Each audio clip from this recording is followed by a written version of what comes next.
Good morning, ladies and gents. I hope everyone had a nice weekend. Just a couple little things before we get started. It was supposed to be spring break this week, so yeah, we're gonna keep working on.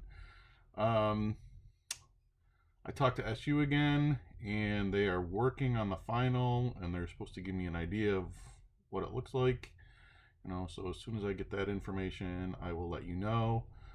Pretty sure what it really looks like from what we've talked about, it's really just going to be a normal final. And it will probably cover the whole semester. Now, if for some reason we don't finish something or other, kind of have it set up that we're doing kind of the least important stuff last.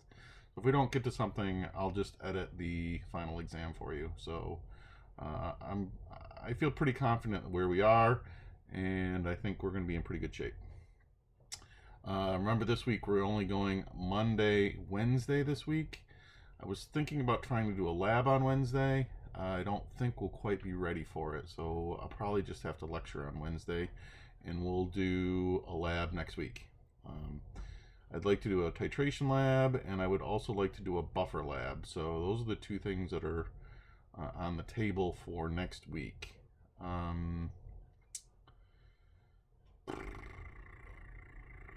Well, we're about to start chapter 17.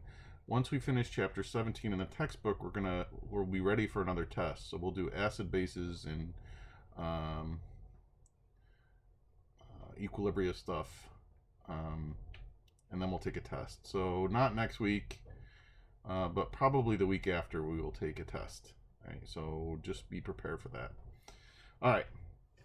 So we were talking about some pretty heavy-duty stuff last time. We were talking about salts that produce acids and bases in solutions, and we were going through some of them. And I just wanted to kind of bring a couple things back, just so we kind of, can get things started again. So if we use a strong acid and a strong base, okay, and we react those together, all right, it will produce a salt, and that salt will be neutral. Okay, and then we said if we had a strong acid and a weak base, okay, it would produce an acidic salt. A weak acid and a strong base would produce a basic salt. And then if we had two weaks, it depended on, we had to compare the Ka and the Kb. Right? So we were kind of going through these different scenarios. Now the last thing that we did before I signed off is we were talking about salts that produce basic solutions. Now remember, if it's going to produce a salt that makes a basic solution, we're going to have a strong base and a weak acid. And we really have to look at the ions. You have to look at the ions of each one and decide what those ions are going to do to the water molecules themselves. Okay, so we kind of went through here, and we looked at this salt, and it breaks into ions, and we get Na pluses and C2H3O2 minus aqueuses. Right? So when we put the Na plus with OH, it's a strong base, because this will completely ionize. Right? It does not want to do anything with water. The reverse reaction does not want to occur. So it's not going to react with water. So there's no affinity to produce H pluses. So Na has no effect on the pH. Now, this anion is of a weak acid. Okay, there it is. It produces H pluses and C2H3O2s. But this will come into an equilibrium. The reverse reaction does happen. Matter of fact, this is a weak acid, so most of it sits over here. So if you have any C2H3O2 ions in solution, they're going to react with H plus ions to produce this. So remember, there are multiple equations happening in this container at once. Now, when we put this salt in water, it produces both of these into solution. But then this guy right here is going to react with water, and that's what we're showing here. Here's that acetate ion. It reacts with the water because it wants this H, so it pulls that H off, and it produces an OH minus, which is that basic solution. Right? And then we went back through and we listed all these different things that are happening inside that solution. You just got to realize that there are multiple things happening in that solution all at once. Okay, so now we need to try a couple problems here. So let's calculate the pH of a 0.25 molar NaC2H3O2 solution. And the Ka for HC2H3O2 equals 1.8 times 10 to the minus fifth. Okay. All right, so now here we go. We know that NaC2H3O2 solid is soluble. It's soluble. And it's going to break into Na plus aqueous and C2H3O2 minus aqueous. It's going to completely ionize. So that means the concentration of Na plus is going to equal 0.25 molar. And the concentration of C2H3O2 is going to equal 0.25 molar. Now, we've already said that this guy right here has no affinity for water. So it does not affect pH. This guy has an affinity for H pluses.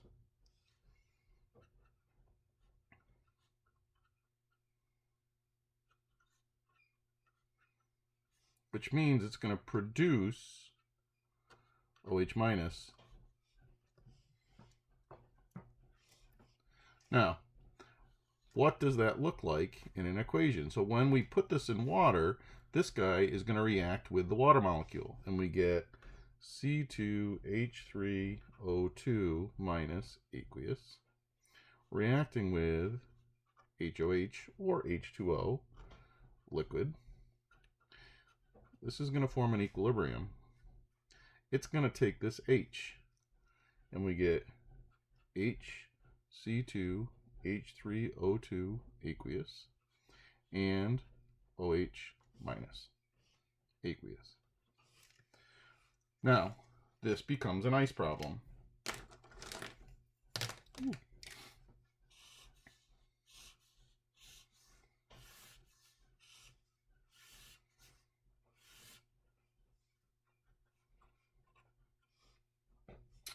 We know what the concentration of this was to start. Here it is.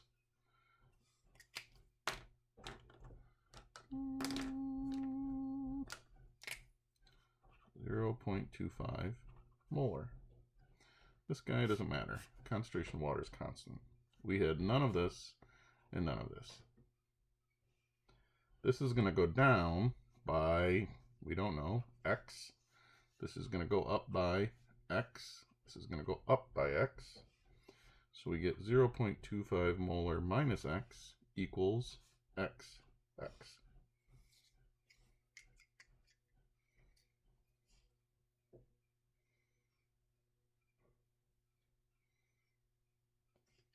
So let's go ahead and write our expression. Now, this is a base, so we're going to use Kb equals the concentration of HC2H3O2 times the concentration of OH minus all over the concentration of C2H3O2 minus. We don't use the water because it's a liquid. Right. Now, I don't have Kb. That's a problem. But what do I have? I do have Ka. Can I get Kb if I have Ka? The answer is sure. What's the relationship between with Ka and Kb? Well, remember, Kw equals Ka times Kb. So we have 1.0 times 10 to the minus 14th equal, we have the Ka, 1.8 times 10 to the minus 5th.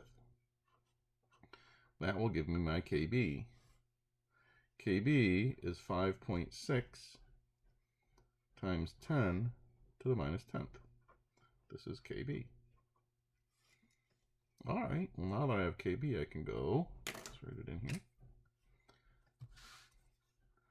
5.6 times 10 to the minus 10th equals x times x all over 0.25 minus x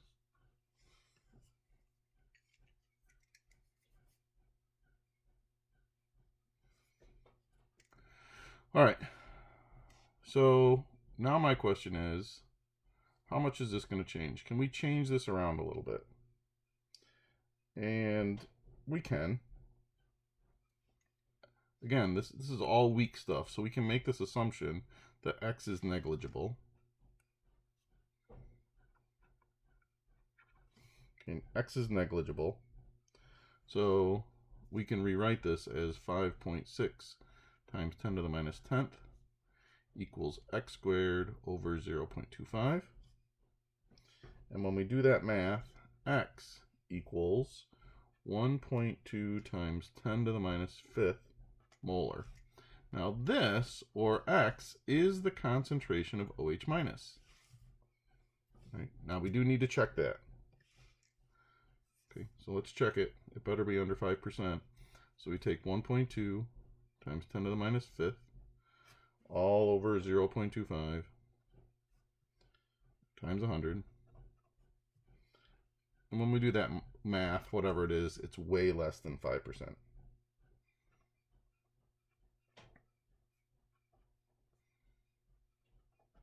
So our assumption's good.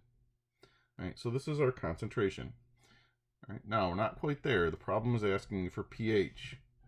So a couple ways to attack it. I would calculate POH equals the negative log of the concentration of OH minus first. So we got negative log of this, 1.2 times 10 to the minus 5th. So my POH was equal to 4.93. To get pH, 14.00 minus POH equals my pH. 14.00 minus 4.93 equals my pH. So my pH ends up equaling 9.07. Okay. Now, let's think about that number. Does that make sense? Okay. Should it be a base? And the answer is yes. And it is. All right, so this does make sense. Again, they're really just ice problems, all right? And you're just going to have to get used to doing them. All right, not too horrible. Okay.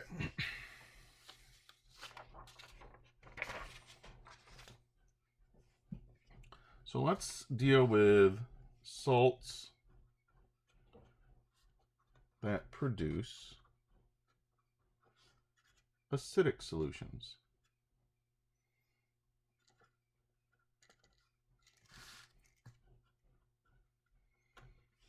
Now remember, if it's going to produce acidic solution, that came from a strong acid and a weak base.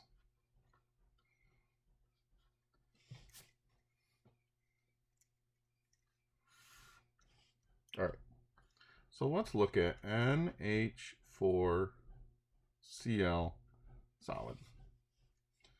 Right, this will dissolve, and it breaks into NH4 plus aqueous and Cl minus aqueous. So this is a salt. Now we need to look at these ions, and we look at them with to see if they're going to have any affinity for water. So let's start with chlorine, or Cl minus. All right, so what's the conjugate acid? Our conjugate acid of Cl minus is HCl, which is a strong acid. It's a strong acid. So if we write HCl going to H plus and Cl minus, does this reverse reaction happen? The answer is no. The Cl does not want to react with the H plus to produce HCl. So the Cl has no affinity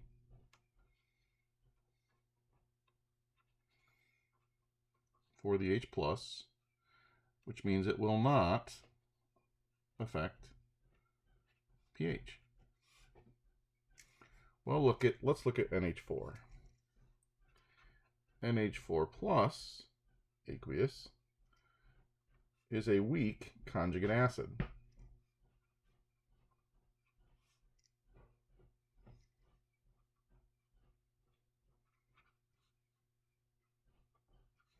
Of a weak base, H3. So if we look at NH4 in solution, in other words, after we put this in and dissolve it in the water, what does the NH4 do to the water molecule?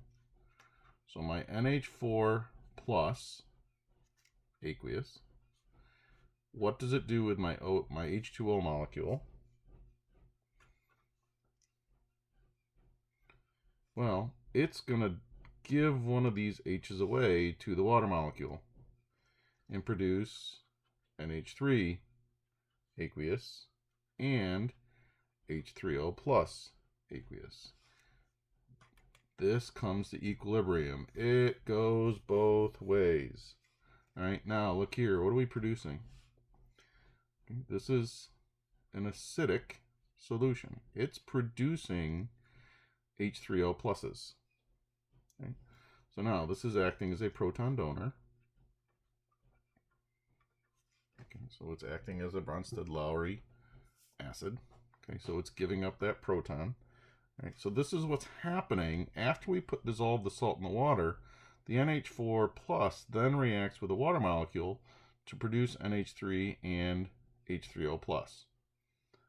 Okay. Now, this reverse reaction also happens. Okay, it does. So this is at equilibrium. Right. Do we understand how this works? I hope. Right. Again, you got to realize, right, the salt, parts of the salt are reacting with the water molecules in the solution. And that's what's giving us our acidic and basic and neutral solutions. Okay.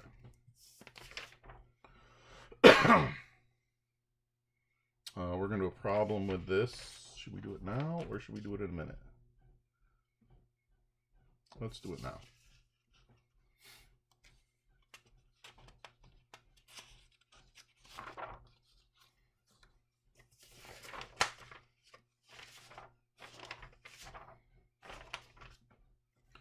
So let's calculate. Let's get another color here. Let's calculate the pH of a 0.15 molar solution of NH4Cl, which is what we just worked with.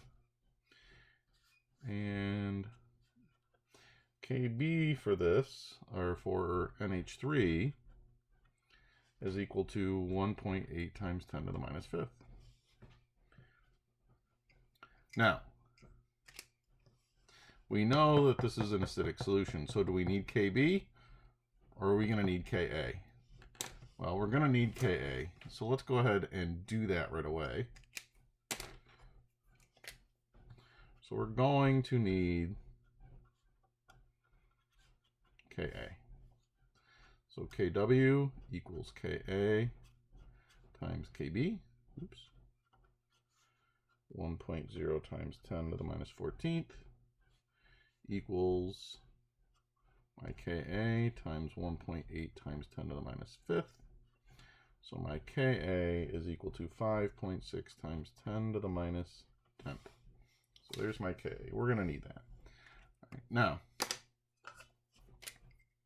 we dump this into the solution, and it breaks into NH4s and Cl minuses. Okay, the Cl minus doesn't do anything. The NH4 does. The NH4, well, let's write it out. NH4Cl solid. This salt is going to dissolve in water and break apart due to molecular line attraction. And we get NH4 plus aqueous and Cl minus aqueous. This has no affinity. Okay, so it does no effect on pH. This one does. Now, we know we're starting with 0.15 molar.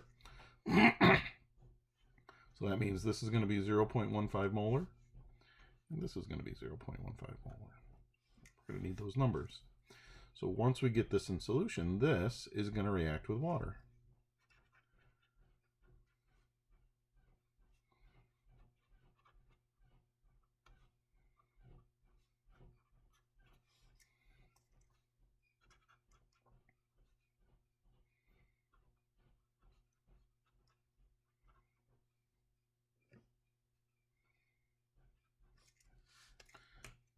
And this is an ice table.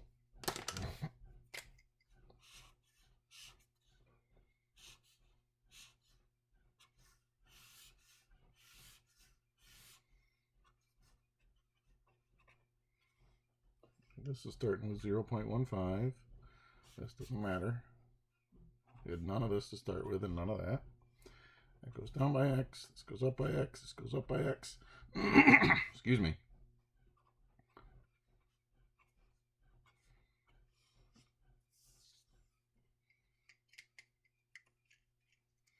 All right. Our expression. Ka equals the concentration of NH3 times the concentration of H3O plus all over the concentration of NH4 plus. So we got x times x all over 0.15 minus x. Okay, remember we're going to say this is weak, all right? So it's very negligible. So x is negligible. So we get x squared all over 0.15. And we should write my Ka. What do we calculate? 5.6 times 10 to the minus 10th. So when we do that, x ends up equaling 9.2 times 10 to the minus 6 molar. Now remember, got to check that because we're making that assumption. Better be less than the 5%.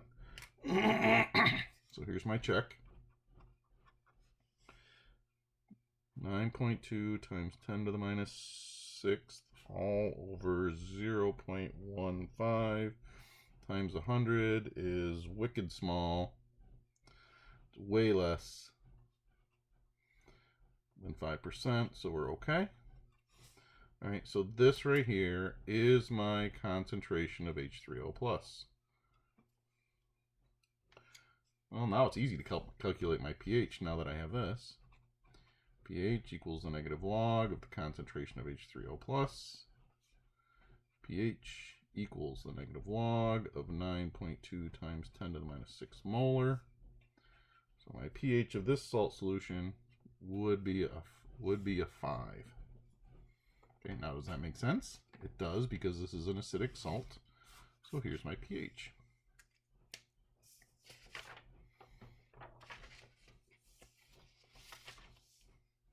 Okay.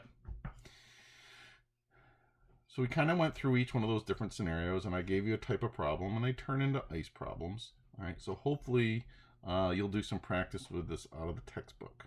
I have one little other thing that I want to cover right now, and that's to do with metal ions in water. So metal ions will also react with water.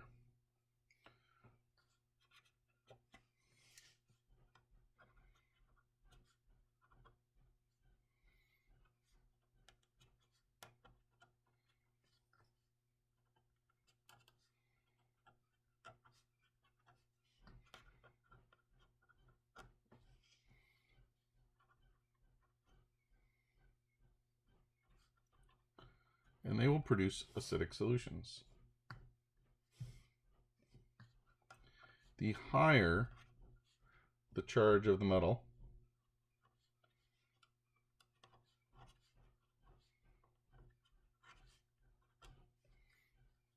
the higher the charge of the metal ion,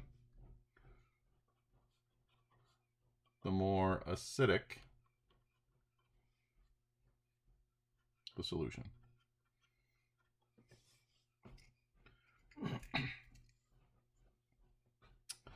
So let's say, and I just want to give you some examples. So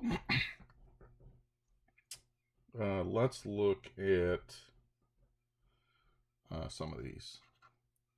An Ni+2 ion. All right, when that's in solution, it will produce a Ka equal to 2.5 times 10 to the minus 11th. All right, now it's not very much. Right, it's a very, very, very, very, very, very, very, very, very weak acid.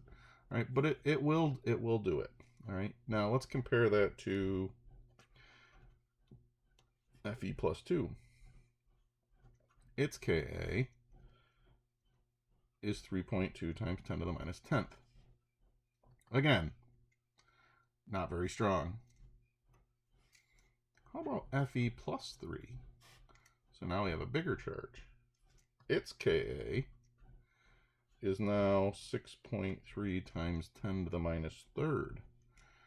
This is in the same range as our organic acids. Okay.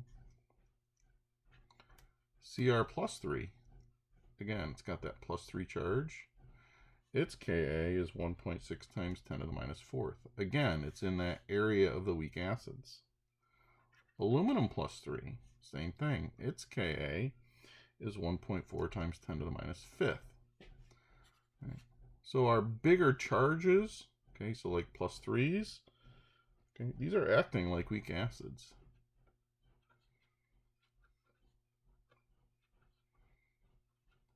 Okay, they act like weak acids. So I just wanted to throw that in there for you, all right, in case you come across some of those, all right. So you're going to see probably these ones if you see anything, right, because those are the ones that act most like an acid.